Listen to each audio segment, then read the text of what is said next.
मेरे सभी प्यारे सम्मानित मरीजों को मेरा नमस्कार। मैं डॉक्टर एस.के. शर्मा, अस्थि रोग विशेषज्ञ।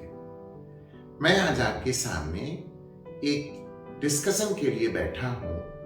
एक सामान्य हड्डी टूटने के उपरांत कितना समय लगता है, या एक हड्डी को जुड़ने के लिए हमें किन किन बातों का ध्यान रखना है कि हमारी हड्डी निश्चित समय में बहुत शानदार तरीके से जुड़ जाए। मित्रों, मैं सबसे पहले आऊंगा कि आप यह कैसे जानें कि किसी व्यक्ति विशेष की हड्डी टूट गई है। देखिए, यदि हड्डी सामान्यतः तो नहीं टूटती है, बशर्ते जब तक उस पर कोई चोट जैसी चीज ना लगे।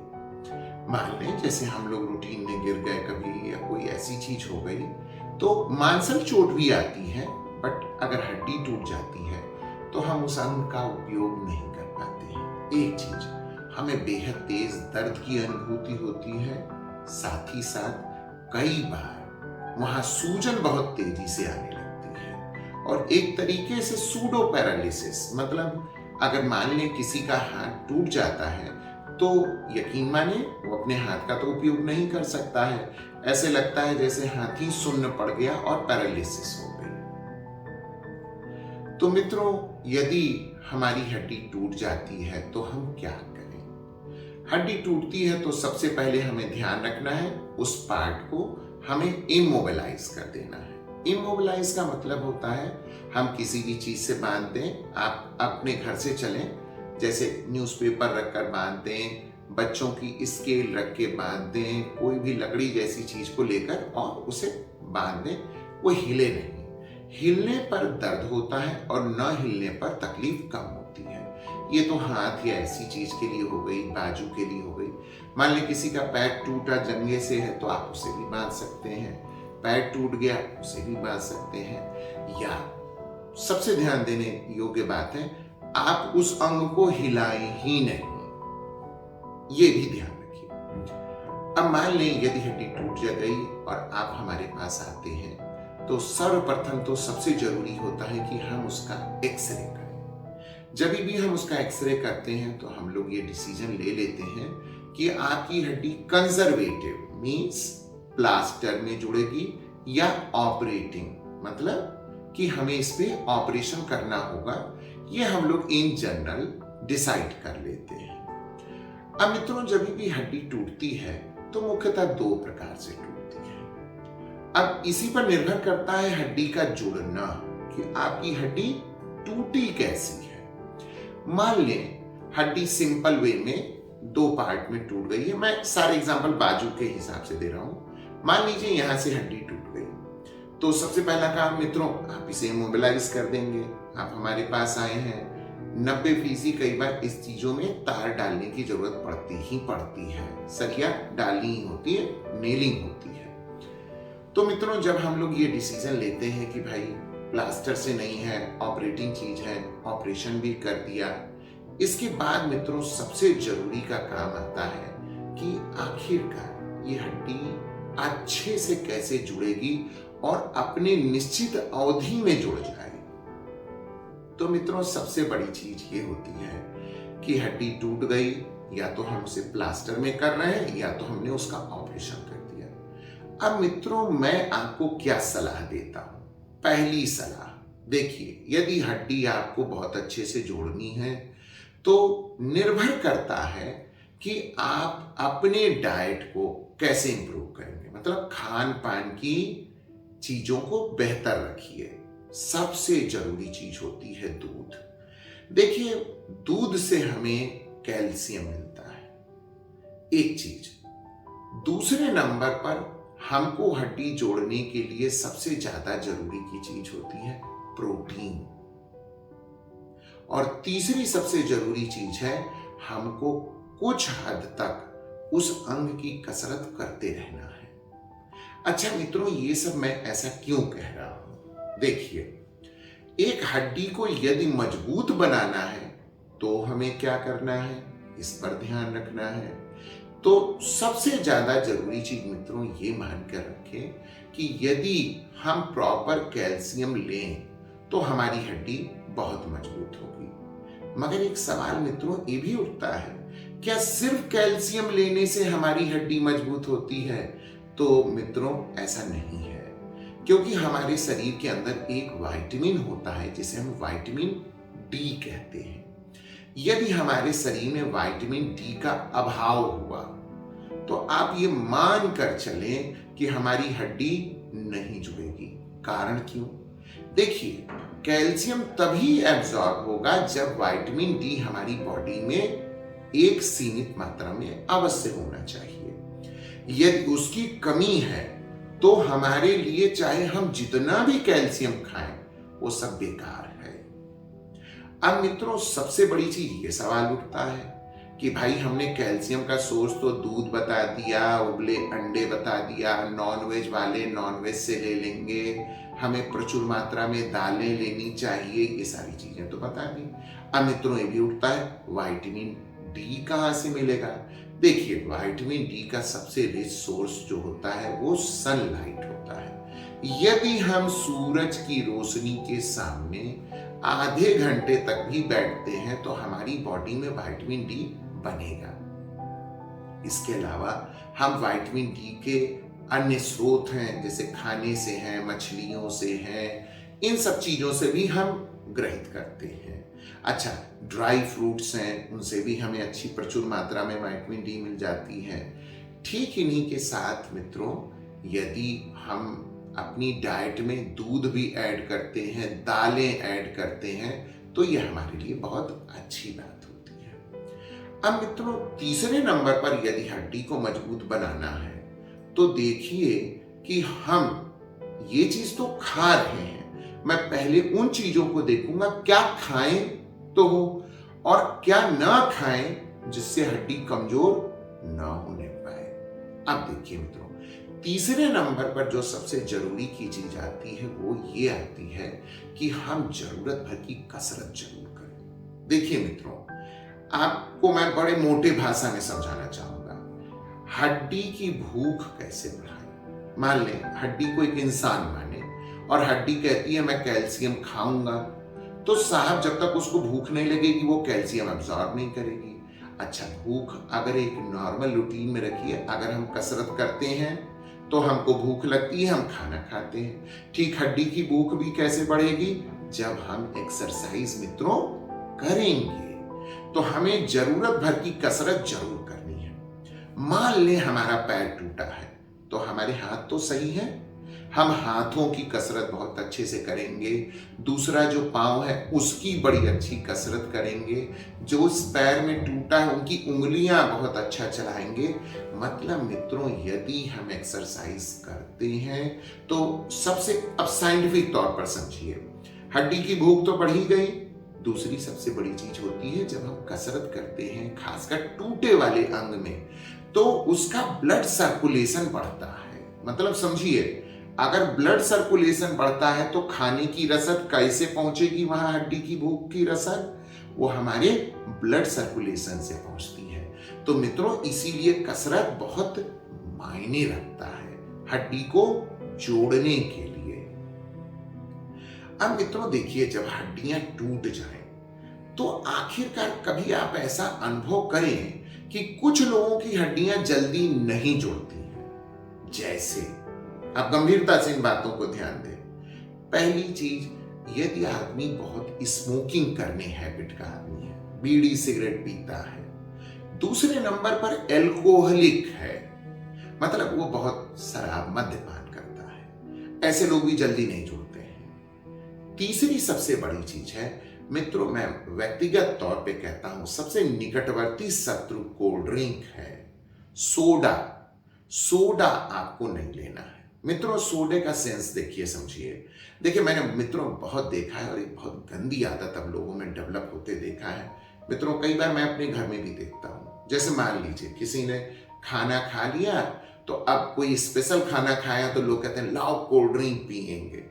मित्रों, सोडा कभी भी बॉडी में कैल्शियम को एब्सॉर्ब नहीं होने देगा। एक चीज, हाँ मित्रों, डाइट में एक हैबिट बड़ी बुरी है और वो होती है ज्यादा नमक लेने वालों की। यदि आप नमक बहुत ज्यादा खाएंगे तो याद रखिएगा वो आपकी हड्डियों से कैल्शियम को खींच लेगा।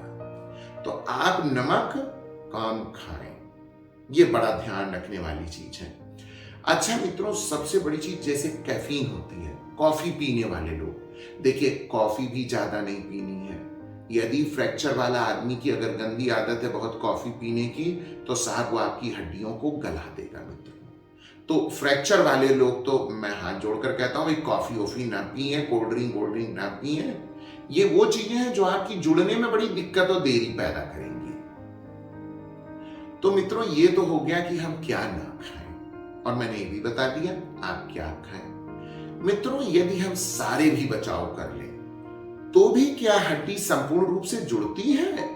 मित्रों ये भी एक सवाल के घेरे में है। देखिए मित्र, अगर आपकी हड्डी टूटते समय किस पैटर्न में टूटी है, अगर टूटकर हड्डी बाहर निकल आई तो ये मानकर चलिए ऐसी हड्डी जल्दी नहीं जुड़ेगी, वो देर में ही जुड़ेगी। इसी के साथ मित्रों अगर किसी इंसान को, जैसे मैंने कुछ चीजें नहीं कवर की, जैसे डायबिटीज हो तो नहीं जुड़ेगी, या लीवर डिसीजेस हो तो भी नहीं जुड़ेगी। अच्छा, पेट की बीमारी अगर हो तो भी हड्डी के जुड़ने में बड़ी दिक्कत पैदा होती है। तो ये वो चीजें होती हैं जो आपकी हड्डी जोड़ने में परेशानी करती हैं। और मैंने सबसे इंपॉर्टेंट एक चीज क्या कहा, यदि आपकी हड्डी बाहर निकल गई तो ये आपको जरूर परेशान करेगी। क्योंकि मित्रों जब हड्डी बाहर निकल गई तो वो इन्फेक्शन भी कॉज करेगा। कारण, जो हड्डी टूटने के बोन मैरो से ब्लड निकला, और अगर एक आदमी क्लोज्ड है, मतलब हड्डी टूटी किंतु चमड़ी नहीं कटी और खून बाहर नहीं निकला, उस व्यक्ति के बोन मैरो सेल्स उसी जगह पड़े रहते हैं। और मान लीजिए किसी की हड्डी टूट गई और हड्डी बाहर निकल आई, तो इसका मतलब मित्रों क्या है, बोन मैरो की जो सेल्स थी वो बह गई, एक चीज। दूसरी चीज, मान लीजिए आपकी हड्डी किसी मट्टी में सन गई, तो अब ऐसे तो नहीं ना अंदर कर दूंगा, वो इन्फेक्शन प्रमोट करेगी, तो हमें उसे धोना भी पड़ता है। अब पता चला हमने उसे धो दिया तो पता चला जो एक दो बचे भी सेल से वो भी डेड खत्म है। मगर सबसे पहला हम लोगों का काम होता है साहब आपको इन्फेक्शन से बचा लेना। मान ले हड्डी नॉन यूनियन भी होती है, मतलब नॉन यूनियन का सेंस होता है मित्रों नहीं जुड़ी, तो क्या है इसे आगे देखा जाएगा। तो मित्रों मैं यहां था कि आखिरकार हड्डी में कंपाउंड इंजरी हो गई तो जुड़ना देरी से होगा, और अगर आगे चलकर मवाद भी पड़ सकता है। देखिए मित्रों मैं एक बात आपको बताऊं, अगर किसी की हड्डी कंपाउंड है, नहीं जुड़ती है या इन्फेक्शन होता है, तो आप इसके लिए किसी डॉक्टर को दोष मत दीजिए। देखिए हम जितने भी अस्थि रोग विशेषज्ञ हैं, हम सारे लोगों को बहुत अच्छे से पढ़ाया लिखाया जाता है कि आप हड्डी को सबसे शानदार तौर पर धो दें। इन्फेक्शन पहला हमारा अपना टारगेट होता है कि न होने पाए। सब करने के बावजूद, एंटीबायोटिक देने के बावजूद मित्रों इन्फेक्शन हो सकता है। अच्छा, उन्हीं को होता है जिनमें मैंने आपको क्या क्या कहा, डायबिटीज हो, लीवर डिसीजेस हो, जिनकी इल हैबिट हो, एल्कोहलिक हो, स्मोकर, मतलब ये बॉडी से वीक होते हैं मित्रों। तो ये बात आप जरूर ध्यान रखें। अब मित्रों मान लें कि कई लोग सवाल पूछते हैं, डॉक्टर साहब मेरी हड्डी कब जुड़ेगी। अब देखें मित्रों एक बात समझें, हड्डी कहाँ कहाँ की है जिसके जुड़ने में हमको दिक्कत आएगी, या वो कितने जल्दी जुड़ेंगी इसका समय अलग अलग है। बाजू की हड्डी का एक अलग है, कलाई की हड्डी का अलग है, पैर की हड्डी का अलग है, जंघे की अलग है। ये डिपेंड करता है कि कॉर्टिकल बोन है कि कैंसिलस बोन है। कैंसिलस बोन थोड़ा जल्दी जुड़ती है मित्रों। कैंसिलस मतलब हड्डी के एंड वाली चीज, यहाँ की, या जैसे जंघे के निचले भाग की, ऊपर की भाग, ये कैंसिलस एरिया होता है। जो कॉर्टिकल होती है वो सख्त होती है, थोड़ा देर में जुड़ती है। तो मित्रों एक चीज तो ये कि अगर आपकी हड्डी जुड़नी है तो उसका अलग अलग टाइम फेज है। देखिए मित्रों एक बात ये समझिएगा, जो किताबें कहती हैं, किताबें अक्सर करके लिखी गई हैं फॉरेन स्टैंडर्ड के हिसाब से, वो उन मुल्कों के हिसाब से लिखी गई हैं जहां पर डाइट की कमी नहीं है, पेशेंट बहुत अवेयर है, अपने खान पान सारी चीजों के प्रति अवेयर है। और यूरोपियन कल्चर में आप जानते ही हैं, वहां पर नॉनवेज ऐसी चीजें बड़ी सामान्यता बहुत फ्रीक्वेंट में रहती हैं और वो अपने हेल्थ के प्रति बहुत कॉन्शियस होते हैं। उनके कंट्रीज में लोग बहुत प्रॉपर कसरत करते हैं। दुर्भाग्य है मित्रों, दुर्भाग्य है इस देश में कि यहाँ जवान भी आदमी कसरत नहीं करता है, और जबकि मित्रों कसरत करना चाहिए। आप स्वस्थ हैं तो भी करना है, आप अस्वस्थ हैं तो भी करिए।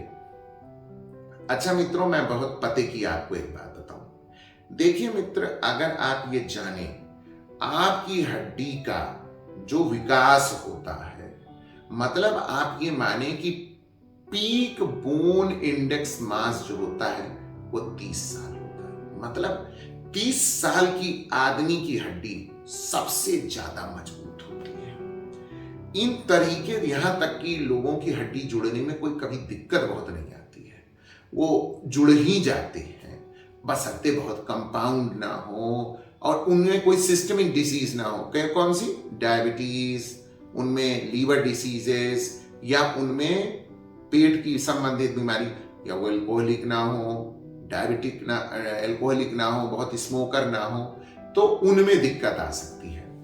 जब मित्र हम लोगों की 30 साल के बाद की उम्र आती है तो हमारी हड्डी, ये मानकर चलिए, फिर गलनी शुरू होती है। इसका प्रतिशत आधार अगर मैं मित्रों आपको बताऊं तो मोटी मोटा मानिए 0.3% के हिसाब से हमारी हड्डी का गलन फिर से शुरू हो जाता है। तो मित्र एक बात समझिए, कसरत करके, डाइट करके, जो भी करिए, 30 साल तक हमें अपनी हड्डी को मजबूत बना देना है। क्योंकि यदि हम 30 साल तक मजबूत नहीं रहेंगे तो जब हमारा बुढ़ापा आएगा तो हमारे लिए बहुत दिक्कत पैदा होगी, बहुत दिक्कत पैदा होगी। तो मित्रों आप ये भी माने 30 के बाद वाला आदमी तुरंत तो नहीं ना प्रॉब्लम में आएगा, तो 30 के बाद वाला भी अगर एक्सरसाइज का पैटर्न रखेगा तो उसके लिए बहुत बेहतर है, उसकी हड्डियों का इंडेक्स मास जल्दी कम नहीं होगा। तो मित्रों ये चीज है। अच्छा, कुछ ऐसी दवाएं भी होती हैं मित्रों जो हड्डी को बड़ा वीक बनाती हैं, तो ऐसे वाले लोगों को भी अवेयर रहना है। जैसे कुछ लोग झटके की दवाएं खाती हैं, जैसे मिर्गी की दवाएं होती हैं, या मित्रों किसी कारणवश हम लोगों को स्टेरॉइड लेना पड़े, जैसे गठिया रोगी हैं, ना चाहते हुए भी स्टेरॉइड देना पड़ता है। ये कुछ ऐसे कैटेगराइज हैं। हाँ, सबसे कॉमन देखिए, मैं भूल रहा था, थायराइड वाले पेशेंट जो हैं, इन लोगों में कैल्शियम ऑलवेज कम होने लगता है। तो मित्रों इन लोगों को प्रॉपर कैल्शियम हमेशा लेते रहना चाहिए।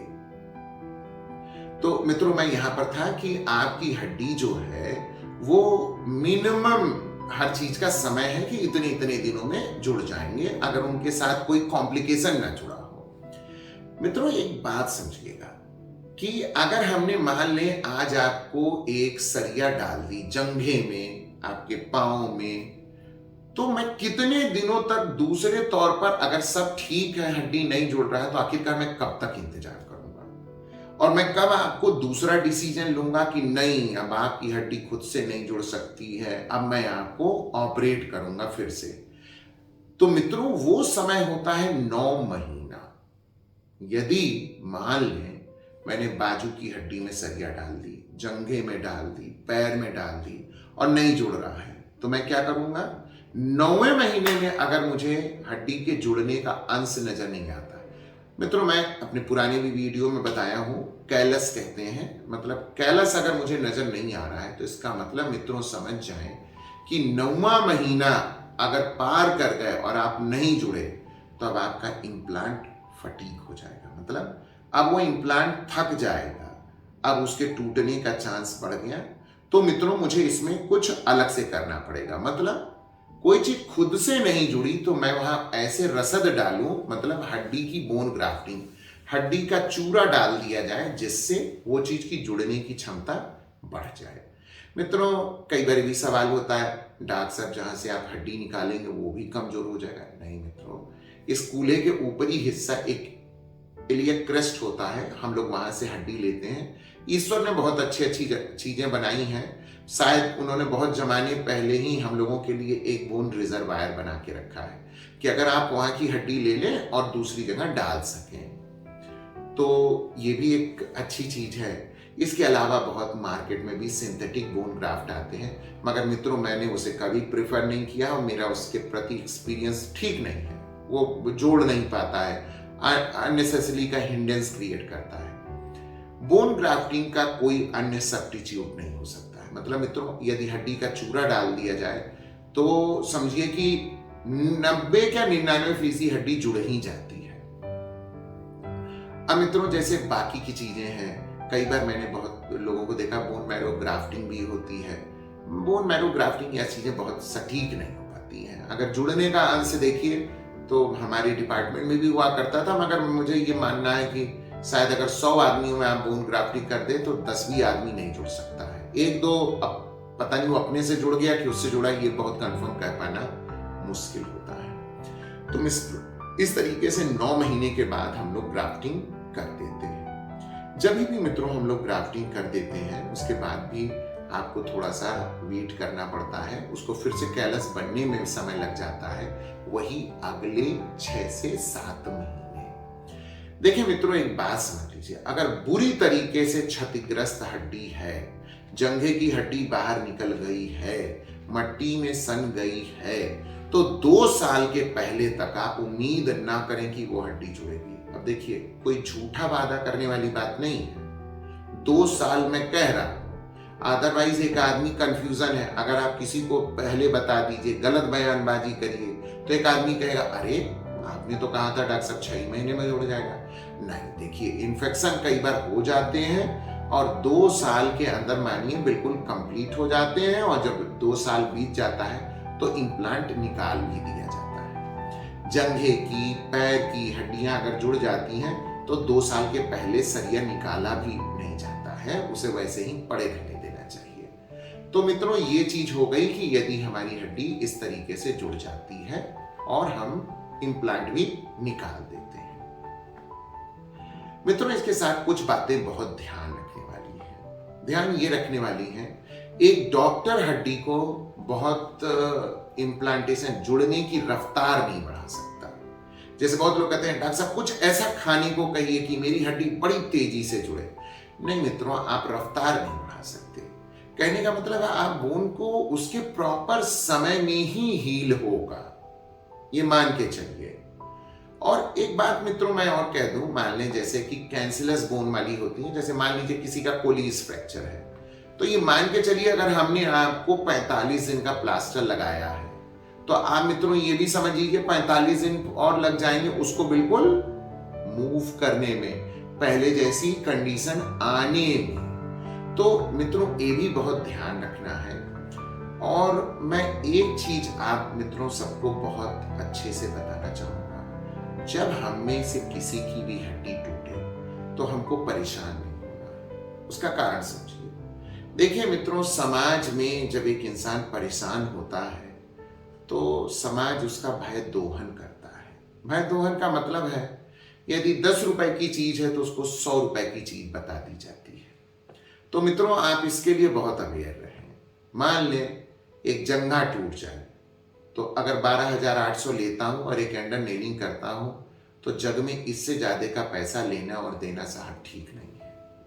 अब कहने वाला अगर 45,000 ले रहा है और वो आपसे ये कह दे नहीं उन्होंने तो ये सरिया डाल दी, वो सरिया डाल दी, फला डाल दी, ये कर दी, मित्रों इसका कोई मतलब नहीं होता है। कहने का मतलब है सारे हड्डी के डॉक्टरों को एक बात पढ़ाया गया है कि बोन के साथ कोई छेड़खानी नहीं करनी है। मतलब आप बोन के फ्रेंडली रहें, आप पेरियोस्टियम को बहुत ब्रीच ना करें। मित्रों ये एक साइंटिफिक टर्मिनोलॉजी है, हड्डी की कवरिंग होती है पेरियोस्टियम, ये हड्डी को बहुत सुंदरता से जोड़ने में मददगार होती है। तो ये बात ध्यान लें कि हड्डी को पास ला सकता है सर्जन, उसको जोड़ नहीं सकता। आप इम्प्लांट पर नहीं चल सकते हैं, आप सदियों चलेंगे अपनी ही हड्डी पर। अदरवाइज मैंने मित्रों क्या कहा है, 9 महीने साल भर बाद आपकी सरिया टूट जाएगी, चाहे मोटी से मोटी सरिया आप क्यों ना डाल लें। मैंने एक वीडियो भी बनाया है, लिंक किया है आपको, जस्ट नीचे ही इसके वो मिलेंगे वीडियोस, आप अगर देखेंगे इतनी मोटी मोटी सरिया टूट जाती हैं कि आपको ताज्जुब होगा, अरे ये कैसे टूट गई। तो मित्रों, मैं अपने अस्थि रोग विशेषज्ञ लोगों से भी ये आग्रह करूंगा, यदि आप ऑपरेशन के किसी भी व्यक्ति ने कर दिया है तो आप उसमें कमियां ना ढूंढें। आप मरीज को अपना मरीज मानते हुए, दूसरे अस्थि रोग के विभाग के डॉक्टर को अपना भाई मानते हुए सही राय दें, गलत राय मत दें, कतई गलत राय ना दें। और किसी भी मरीज का भय दोहन ना करें कि तुम्हारा तो बर्बाद हो गया, तुम्हारा तो अब कुछ नहीं हो सकता, अब तुम अपंग हो गए। नहीं साहब, ये बहुत गलत चीजें हैं। और अगर हम लोग अपनी प्राइवेट प्रैक्टिस में ये सारी चीजें करेंगे तो ईश्वर हम सबको माफ नहीं करेगा, ये तो आप मान कर रखिए। और मित्रों, एक बात बता दूं, यदि मान लें आप दूसरे डॉक्टर के पास जाते हैं, मान लीजिए मैंने जंघे का ऑपरेशन कर दिया और आप दूसरे डॉक्टर साहब के पास जाते हैं, तो सबसे पहले तो अपना ज्ञान खोल कर रखिए। मैंने क्या कहा, 9 महीने के पहले आपकी हड्डी जुड़ नहीं सकती मजबूत के तौर पर, और 9 महीने के बाद ही हम उसे नॉन यूनियन घोषित करेंगे कि वो भाई जुड़ी नहीं है, तब मैं दूसरा ऑपरेशन करूंगा। 4 महीने, 5 महीने, 6 महीने, 7 महीने पर अगर एक डॉक्टर ये कहता है ना ना ना ना आपकी हड्डी नहीं जुड़ी है, अब आपकी सरिया बदल करके हम आपको ग्राफ्टिंग करेंगे, तो मित्रों, अस्थि रोग विभाग के सारे डॉक्टर ये जानते हैं ये गलत है। आपको ऐसा नहीं करना है। नॉन यूनियन आप सबको पढ़ाया गया है, कब आपको सरिया बदल करके और ग्राफ्टिंग करनी है ये आप सबने पढ़ा है।